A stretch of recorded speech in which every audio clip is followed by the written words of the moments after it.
Hello everyone, good morning. आज का जो लेक्चर नंबर हम लोग का है 7 solution of system of linear equations का। पिछले वीडियो में हम लोगों ने डिस्कस किया हुआ था क्रैमर रूल्स में, जब दो वेरिएबल का जब सिस्टम ऑफ इक्वेशंस था तो उसको हम लोग क्रैमर रूल के द्वारा कैसे सॉल्व करेंगे। 3 वेरिएबल का जब सिस्टम ऑफ इक्वेशंस था तब उसका हम लोग क्रैमर रूल के द्वारा कैसे सॉल्व करेंगे, तो वो चीज़ हम लोग देखे थे। तो उसमें मेन जो था 3 वेरिएबल वाला था, मतलब फार्मूला उसमें आया था x is equal to delta 1 by delta, y is equal to delta 2 by delta and z is equal to delta 3 by delta. ये सब आया था कब? वेन डेल्टा का value is not equal to 0 था। तब डेल्टा का वैल्यू 0 के बराबर नहीं होगा तब ये x y z का वैल्यू था। और डेल्टा 1 क्या होता, डेल्टा मेरा क्या था, तो वेरिएबल के कोफिशिएंट से जो मैट्रिक्स के बाद डिटर्मिनेंट वैल्यू निकालते थे वो डेल्टा होता था। तो इन सभी के बारे में हम लोग जो है पिछला वीडियो में डिस्कस किए हुए थे। आज हम लोग उसी के बारे में जो है देखना है, number of solution of system of linear equation. Number of solution of system of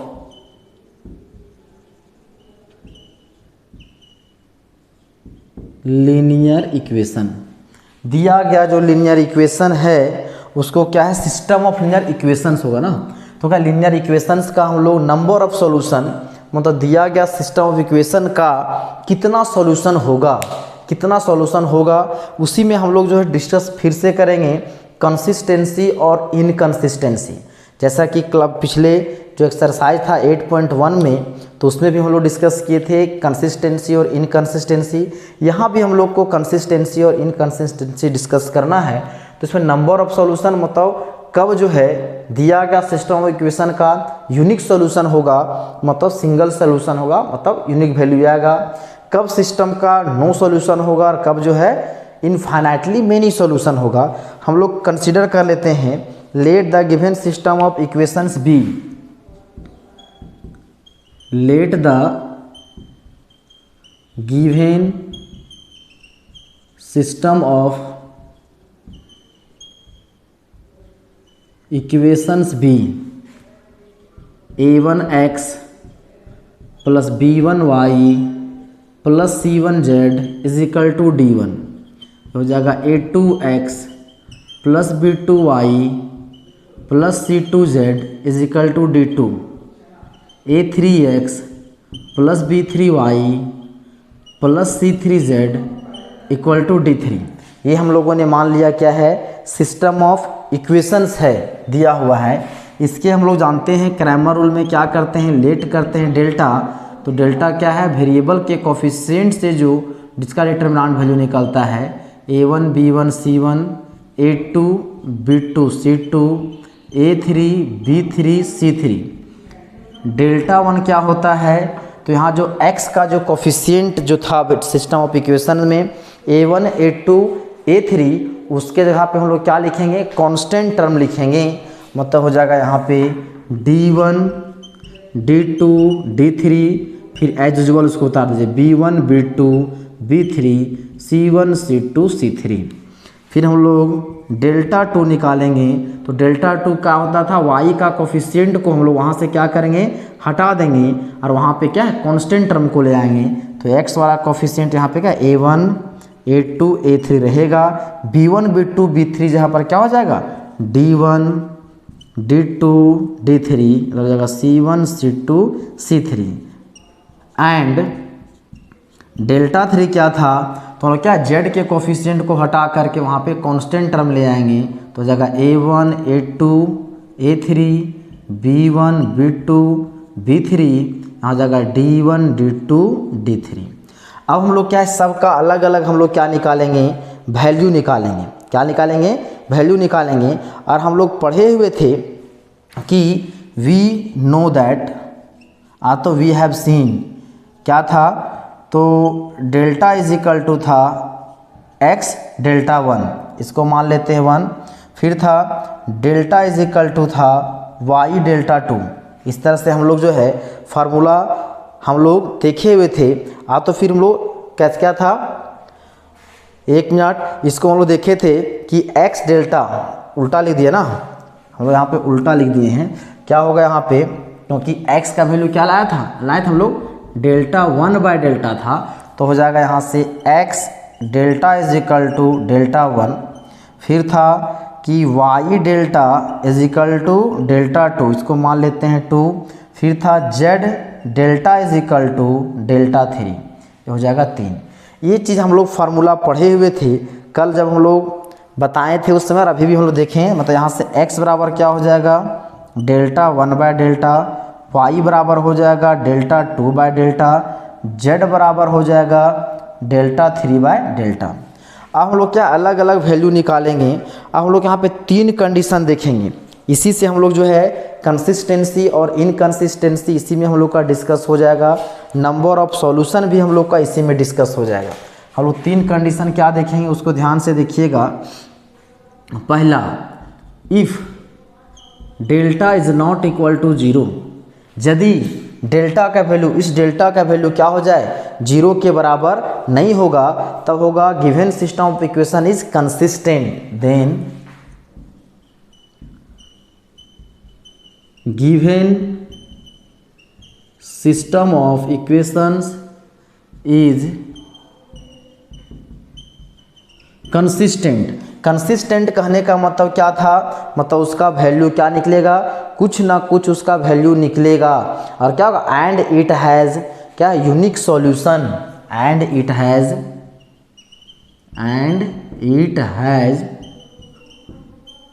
unique, मतलब यहाँ पे क्या होगा वन सॉल्यूशन, मतलब वहाँ पे उसका वैल्यू आएगा सिंगल वैल्यू, x का एक कोई वैल्यू आएगा, y का एक वैल्यू आएगा, z का एक वैल्यू आएगा, मतलब यूनिक सॉल्यूशन। यदि सोचिए इफ़ डेल्टा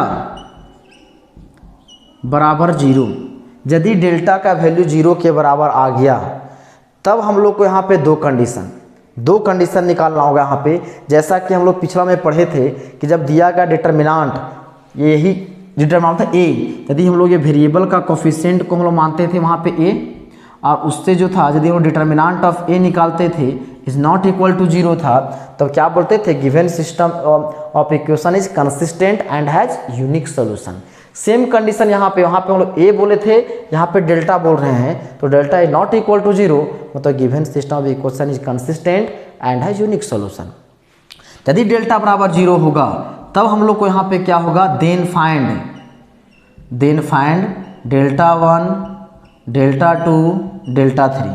क्या करना होगा, यदि डेल्टा का वैल्यू क्या होगा 0 के बराबर हो गया, तब हम लोग को क्या करेंगे, तो इन तीनों का वैल्यू डेल्टा 1, डेल्टा 2 और डेल्टा 3 का वैल्यू निकालेंगे।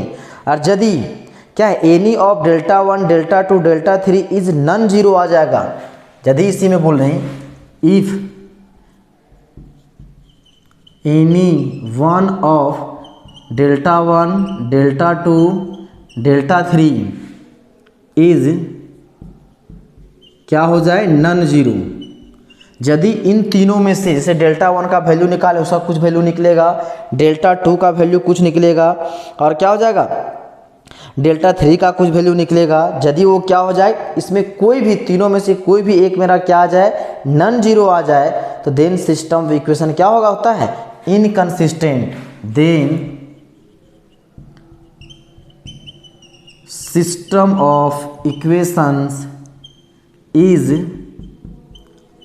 इनकंसिस्टेंट, और इनकंसिस्टेंट होगा एंड इट हैज़ क्या होगा नो सॉल्यूशन। क्या बोल रहे हैं ध्यान से सुनिए, यदि डेल्टा का वैल्यू 0 हो गया तब क्या निकालेंगे, डेल्टा 1, डेल्टा 2, डेल्टा 3 का वैल्यू निकालेंगे। यदि इन तीनों में से कोई भी एक यदि नॉन जीरो आ गया, कोई भी एक नॉन जीरो आ जाएगा, तब क्या होगा, उसको बोलेंगे इनकंसिस्टेंट, और क्या होगा उसका नो सॉल्यूशन होगा। तीसरा इसी में यदि इफ डेल्टा का वैल्यू 0 के बराबर आ गया, और क्या होगा एंड वैल्यू ऑफ, अब उसके बाद हम लोग डेल्टा का वैल्यू 0 आएगा, तो फिर से हम लोग किसका वैल्यू निकालेंगे, इन तीनों का वैल्यू निकालेंगे, किसका डेल्टा 1, डेल्टा 2, डेल्टा 3 का value, and all delta 1, delta 2 and delta 3 are zero. यदि हम लोग तीनों का वैल्यू निकाले डेल्टा 1, डेल्टा 2, डेल्टा 3 और तीनों का वैल्यू क्या आ गया, जीरो के बराबर आ जाएगा, तो देन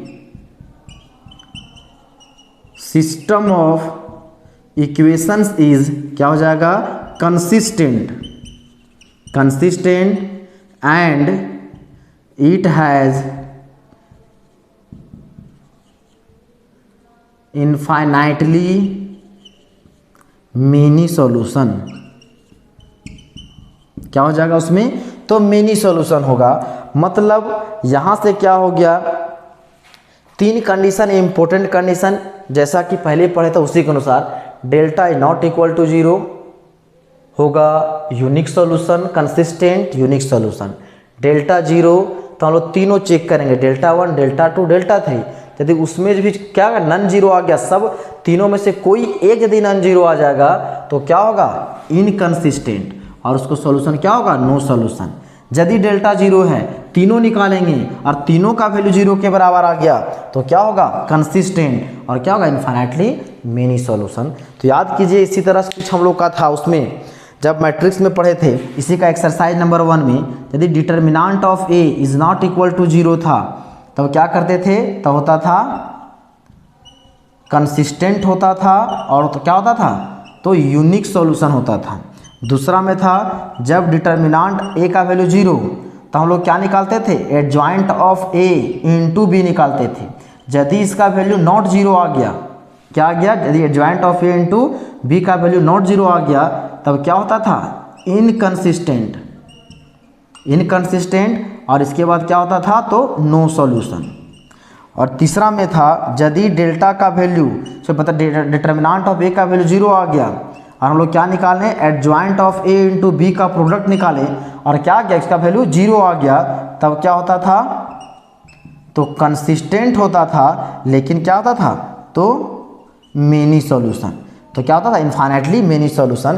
तो देखिए तीनों इसमें भी जो है क्रैमर्स रूल्स में जो है एकदम सेम कंडीशन है, लेकिन इसमें क्या है, तो आपका एडजॉइंट वगैरह नहीं निकालना है, हम लोग को डिटर्मिनेंट से ही काम हो जाएगा। तो हम लोग को मेनली इसमें यही डिस्कस करना था, नंबर ऑफ सॉल्यूशन। और हम लोग इसमें जानते हैं जैसे क्लाउड से पिछला एक साल में भी देखे थे कि यदि डेल्टा का वैल्यू जीरो के बराबर नहीं होगा तब सिस्टम ऑफ इक्वेशन क्या होगा, हैज़ ओनली ट्रिवियल सॉल्यूशन। क्या होगा, only trivial solution and the number of solution in this case is 1। मतलब यदि डेल्टा का वैल्यू जीरो के बराबर नहीं होगा तब उसका सॉल्यूशन क्या बोलेंगे, ट्रिवियल सॉल्यूशन। मतलब उसका सॉल्यूशन आएगा, लेकिन कितना सॉल्यूशन आएगा, एक सॉल्यूशन आएगा, मतलब यूनिक सॉल्यूशन होगा, मतलब क्या होगा, ट्रिवियल सॉल्यूशन। यदि डेल्टा का वैल्यू क्या हो जाए, जीरो के बराबर आ जाएगा तब सिस्टम ऑफ इक्वेशन क्या हो जाएगा, नॉन ट्रिवियल सॉल्यूशन होगा। क्या होगा, non trivial solution as well as trivial. वहाँ पे हो सकता है कि ट्रिवियल हो और क्या हो, तो नॉन ट्रिवियल हो, तब उसके लिए क्या करना होगा, and the number of solution in this case is infinite. तब वहाँ से हम लोग को देखना होगा कि डेल्टा 1, डेल्टा 2, डेल्टा 3 निकालेंगे। मतलब ये जानिए यदि डेल्टा का वैल्यू जीरो के बराबर नहीं तब हो जाएगा ट्रिवियल सॉल्यूशन, डेल्टा का वैल्यू जीरो होगा तब वहाँ पे ट्रिवियल भी हो सकता है, नॉन ट्रिवियल हो सकता है। मतलब उसके अनुसार से जब मेरा जो है नो सॉल्यूशन होगा तो हो जाएगा क्या चीज़, नॉन ट्रिवियल। यदि मेनी सॉल्यूशन होगा तो उसमें होगा ट्रिवियल, और नॉन ट्रिवियल पर दो पर भी डिपेंड करता है, ये चीज़ देखना था। अब हम लोग जो है क्या करेंगे, एक्सरसाइज का जो है क्वेश्चन, हाँ लेकिन उससे पहले एक और चीज़ है, condition for consistency of 3 linear equations. इसको मिटा दें, ये भी हम लोग को थोड़ा सा देख लेते हैं। Conditions for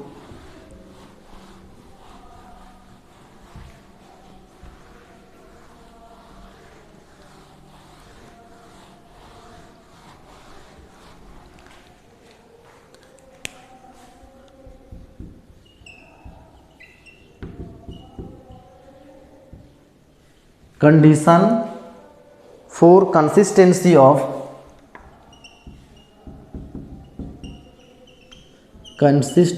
of three linear equations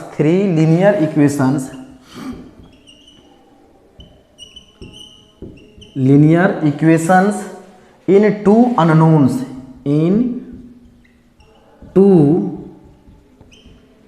unknowns, 2 unknowns बोला है, या तो 2 अननोन बोलो या तो उसको लिख सकते हैं 2 वेरिएबल्स। मतलब अननोन्स मतलब जिसका वैल्यू निकालना रहता है, 2 वेरिएबल रहेगा मतलब 2 का वैल्यू निकालना है, 3 वेरिएबल रहेगा मतलब 3 का वैल्यू निकालना है। लेकिन यहाँ पे जो इक्वेशन होंगे कितने होंगे, तो 3 लीनियर इक्वेशंस होंगे।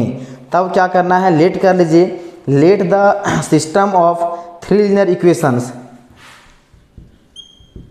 Let the system of 3 linear equations in x and y b, a1x plus b1y is equal to c1, a2x plus b2y is equal to c2, a3x plus b3y is equal to c3। ये यहाँ पे 2-3 variable का है और इसको ऐसे लिखिए, आप तो फिर इसको ऐसे भी कर सकते हैं, यदि इक्वल टू c1 c2 लिखिए, या तो plus c1 is equal to 0, यहाँ पे plus c2 is equal to 0, plus c3 is equal to 0, ऐसे भी लिख सकते हैं। या तो इक्वल उधर लिखिएगा, यहाँ पे आपको माइनस लाना होगा। तो 3 सिस्टम ऑफ इक्वेशंस हैं, लेकिन यहाँ पे अननोन कितने हैं, तो 2 हैं। तो इसका जो है क्या चेक करना है कि कंडीशन निकालना है कि कंसिस्टेंसी ऑफ 3 लीनियर इक्वेशंस, क्या ये कंसिस्टेंट है या नहीं। तो इसके लिए सिंपल सा चीज़ है, जानिए इसमें कोई भी 2 मान लेते हैं, इक्वेशन नंबर 1, 2 और ये 3 है, इस तीनों में से कोई भी 2 इक्वेशंस को आप सॉल्व कीजिएगा। क्या बोले, इन तीनों में से कोई भी आप 2 इक्वेशन को सॉल्व कीजिए और उन दोनों इक्वेशन को सॉल्व करने पर क्या निकलेगा, x और y का कुछ तो वैल्यू निकलेगा। यदि हम लोग सॉल्व किए 1 और 2 को सॉल्व किए, इसका मान के चलिए x का वैल्यू निकल के आ गया अल्फा, y का वैल्यू निकल के आ गया बीटा, कुछ तो वैल्यू निकलेगा। और जो वैल्यू निकलेगा उसको हम लोग कहाँ रख देंगे, इक्वेशन नंबर 3 में। इक्वेशन नंबर 3 में यदि ये x और y का वैल्यू इक्वेशन नंबर 3 को क्या किया, सेटिस्फाई किया, क्या करेगा, सेटिस्फाई करेगा, तब उसको बोलेंगे ये सिस्टम ऑफ इक्वेशन मेरा क्या है, कंसिस्टेंट है। क्या है, कंसिस्टेंट। जब ऐसा रहेगा तो, हालांकि जनरली ऐसा नहीं रहता, लेकिन फिर भी जानिए यदि ऐसा रहेगा तो। अभी हम लोग 1, 2 के लिए सॉल्व किए हैं, 3 इक्वेशंस है, वेरिएबल 2 है, चेक करना है वो कंसिस्टेंट है या नहीं। तो उसके लिए कोई भी 2 इक्वेशन को सॉल्व कीजिए, उसका जो वैल्यू आएगा तीसरा इक्वेशन में पुट कर दीजिएगा, तो क्या हो जाएगा पता चल, और सेटिस्फाई करेगा तब उसको बोलेंगे वह कंसिस्टेंट है। या तो फिर उसके लिए क्या करना है, दूसरा तरीका, इसको इस तरह से भी बोल सकते हैं कि तो इसको शॉर्ट में समझा जाए तो इसको हम ऐसे कर सकते हैं, इसका डिटर्मिनेंट वैल्यू यदि 0 आ गया, a1 a2 a3 b1 b2 b3 c1 c2 c3, यदि इसका डिटर्मिनेंट वैल्यू 0 आ गया तब उसको क्या बोलेंगे, तो कंसिस्टेंट। यदि नहीं आएगा तो उसको कंसिस्टेंट नहीं बोलेंगे। चलिए, हम लोग को जितना थ्योरेटिकल पार्ट था इस चैप्टर के लिए, इस एक्सरसाइज के लिए, वो हम लोगों ने कर लिया है। अब हम लोग क्या देखेंगे, तो उसके लिए हम लोग देखना है एक्सरसाइज। हाँ, एक चीज़ और जानना चाहते हैं, यदि ये तीनों जो है कांस्टेंट टर्म, यदि इधर क्या है इक्वल टू 0 इधर है, तो इसको क्या कैसा सॉल्यूशन बोलेंगे, यदि कांस्टेंट टर्म, यदि सभी कांस्टेंट टर्म क्या होते हैं, 0 के बराबर होते हैं। तो इस सब सारा डिस्कस किया हुआ था कि होमोजीनियस और नॉन होमोजीनियस क्या होता है। चलिए हम लोग देखते हैं एक क्वेश्चन, जो एक्सरसाइज का क्वेश्चन लेते हैं, एक्सरसाइज नंबर 8.2।